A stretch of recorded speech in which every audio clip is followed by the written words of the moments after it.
cursed hair is bad energy. And I feel like a lot of women don't realize that their hair has been cursed. Okay, now witchcraft and voodoo, or whatever it is that you want to call it, happens in every country. It's not just restricted to Black country or India or Asia. It happens everywhere. And people can use different things to do witchcraft on you. And one of the things that people can use that people tend to neglect and they're not actually aware of is your hair strands. Your hair strands can be used for witchcraft.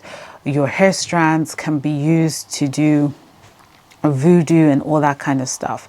And so a lot of times when you see a woman who, you know, she does a particular hairstyle, her hair starts to itch, she has to take the hairstyle off within a day or two after paying a huge amount of money to get it done. Or you see some women, they get their hair done, they have like a banging headache until they've taken that hairstyle out. Then the hair stops, then their head stops hurting. Or some women, their scalp is just so itchy, they don't have any, you know, condition on their scalp. Like they've gone through all the medical checkup and everything that they could do on their scalp, but their scalp will just itch, and they just don't enjoy their hair. They don't enjoy the hair that God has given to them, and then they go bald. Okay, because they find that going bald seems to be the only solution to 90% of their hair problems. Meanwhile, the thing is, when your head has been cursed, okay, so what does curse mean? Curse means someone who pronounced bad things into your life. Curse means someone who have said something bad into your life. And I think I've done a video on this where I talked about hair is part of beauty. And so when someone is cursing you, they're cursing you and your spirit and your soul. And so because a curse is a bad energy, there is nothing beautiful that could come out of a life that has been cursed unless that individual has prayed and God has restored the good things that he has put inside of them. Okay, so I've seen like a lot of women some women go bald because they just want to go bald. That's a different situation.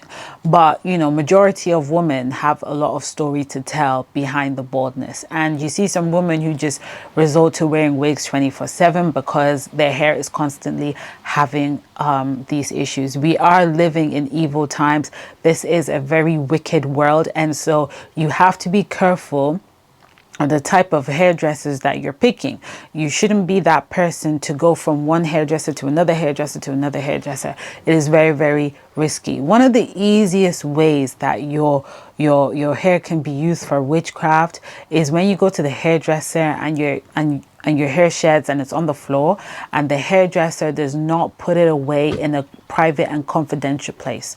I've been to a hair salon where people's hair was in the bin in the toilet. And it could have been so easy for me or for anyone to take somebody else's strands of hair and use it for witchcraft or something like that. Now, I don't do witchcraft, okay? I don't do stuff like that. But I'm just giving an example that it is very easy for someone to do that.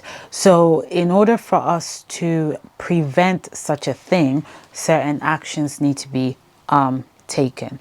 So I'm just going to check some things that I've wrote so I don't forget it. Okay, so cursed hair, like I said before, it's bad energy and is a negative pronunciation of words that has been put on a woman's life. It's usually women that are cursed with their hair, or their hair has been used for witchcraft. It normally doesn't happen to men, but it does, but it's not as obvious as women. So the main purpose of people taking your hair strands and using it for witchcraft and all that stuff is to give you mental illness, is to drive you mad, is to have insanity going on, and is to take the beauty away from your life. These are the things that happens to you when your head has been cursed.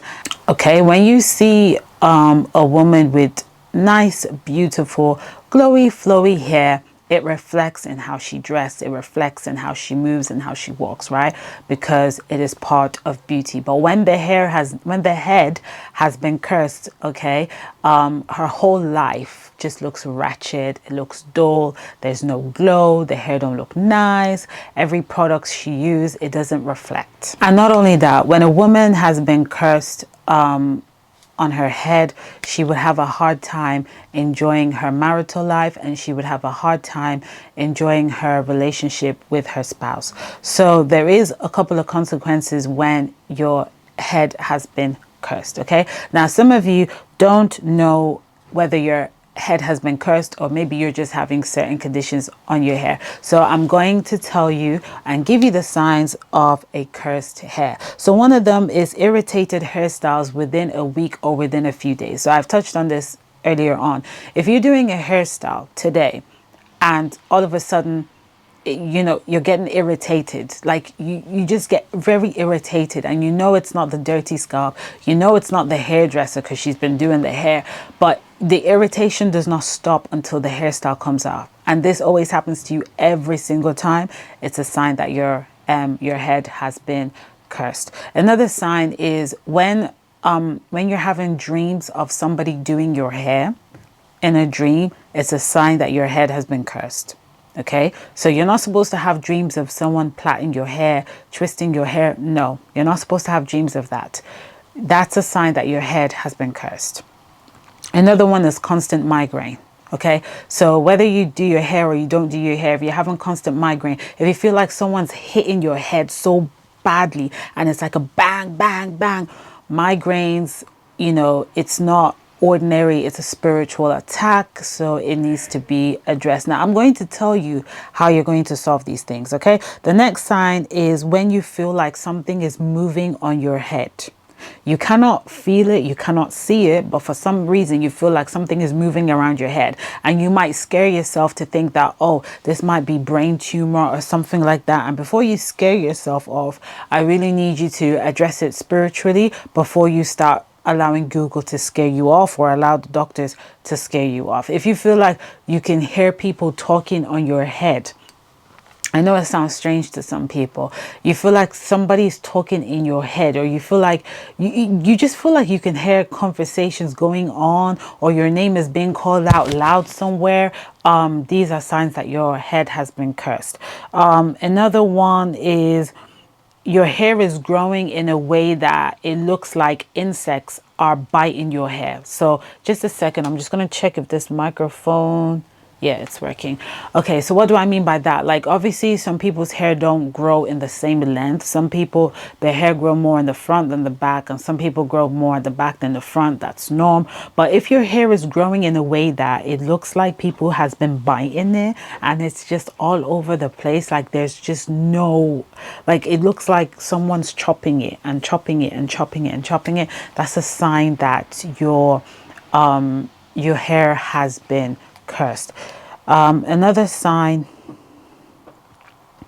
is that when other people try to do your hair tends to get worse than when you just do it on your own. When you do it on your own, it's fine, but when people's hands are on your head, it tends to get worse. The hairstyle tends to ruin it, and it doesn't get better until nobody touches it. Okay, so these are the signs of cursed hair, and now I'm going to tell you the solution on how to solve the problem.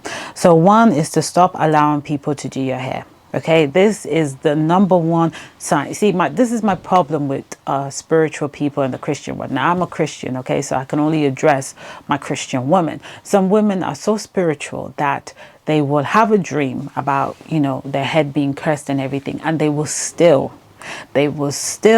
go to a stranger, because you don't know your hairdresser. Your hairdresser is a stranger. If you're not living with that person, you don't know that person. Okay, so you will still go to a hairdresser, and you will still allow strangers to touch your head. No. Okay, when you get any of these signs, you need to put a stop to that. Now, for me personally, I don't go to hairdressers anymore, not because my head has been cursed, but what I realized is whenever, all my years, like whenever a hairdresser does my hair, my hair has not, like my hair, how do I say it? Like we've taken 4 steps forward and 4 steps back, because obviously I didn't take care of my hair. I had no knowledge of my hair, and different hands have been touching my head, and I want to have long, healthy hair. So the only thing I could do was to take charge of it and acquire the knowledge that I need to acquire in order to take care of my hair and to look after it myself. Okay, so if your head has been cursed, I need you to stop going to hairdressers for now, and I need you to learn the bare minimum on how to take care of your hair, which is to wash it, deep condition, and rinse. That is it. Okay, shampoo, deep condition, rinse, and that is it. All right, that is it. And then you need to learn how to part your hair, plait it a little bit. You're not going to get it right in the beginning, but practice gets you to perfection. And you can, you know, I'm not a fan of wigs, but if that's what's going to work in order to get your hair back, do that. Okay. My next point is to pray over your hair and to ask the Holy Spirit what you should do.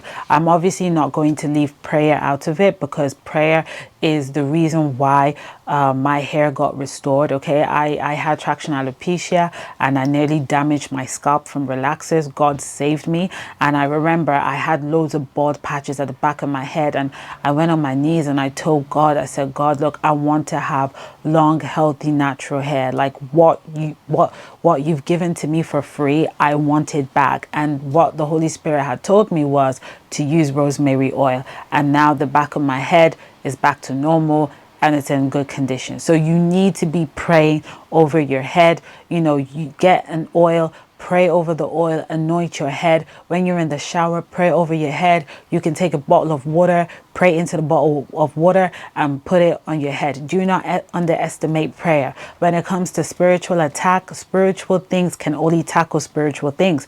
Nurofen, paracetamol, all these painkillers cannot kill, or they cannot, you know, they cannot stop your head from being cursed. You need to get into the habit of praying, because there are so many demons out there that are coming for women in this day and age. There's so many demons out there that wants women to live a wretched, poor, raggedy life. And the first place they tend to attack is a woman's head, her children, and her health. Okay, so we need to be praying. We need to be on our knees. We need to be praying. We need to be putting God first. Another one is to stop letting people touch your hair. This is for my church people.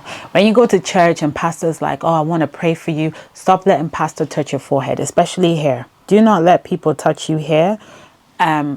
And try to avoid hair. There's nothing wrong and there's nothing rude in telling a pastor that, look, I don't want you to touch my head. And they will understand, because everybody knows that, like, you just can't trust anyone. Okay, if I go to a church and I see a pastor touching people's forehead, I don't come out. I don't come forth at all, because it's easy for demons to attack, but it's going to take time, a lot of prayer, a lot of sacrifice to undo the do. Okay, so I just don't come out for that. Do not underestimate your own prayer just because someone's got a title of a pastor or evangelist or a priest, and then now you think because they've got that title, their prayer is more powerful than yours. No, that's not the case. Okay, that's your mindset, and you need to renew your mind. Another one, which is my final one, is to stop using extensions. Okay, so I had a member of a family who every time she uses extensions, her hair would get worse and worse and worse. And I told her, I said, look, if you're doing the same thing and you're getting the same result, then we need to change what you're doing. So I said to her, stop using the extensions. I will do your hair. I will take care of your natural hair. Stop using those extensions. And the minute we stopped using extensions, her hair grew better, and it just kept growing and growing and growing. It was as if we were watering the grass, and the grass was just growing and growing and thriving and flourishing. Okay, so you need to stop using external extensions. Why? Because extensions tend to come out of people's head, and if your head has been cursed and you're now using extensions from another person's head on your head, you're adding more problem. Okay, you're adding more injury to more injury. So stop using external extensions for now until your hair has gone back to the way it should be and you've prayed it out. Okay, this is not going to be solved if you don't pray. This is my honest truth. It won't be solved if you don't pray. You've got to be praying. Okay, well, that is pretty much it for this video. If there's any questions you want to ask me, leave it in the comment section. Don't forget to follow me on TikTok, because I do quite a lot of talking on TikTok. So follow me on TikTok. I will leave the name of my TikTok page on this channel. Stay blessed and stay beautiful, and bye for now.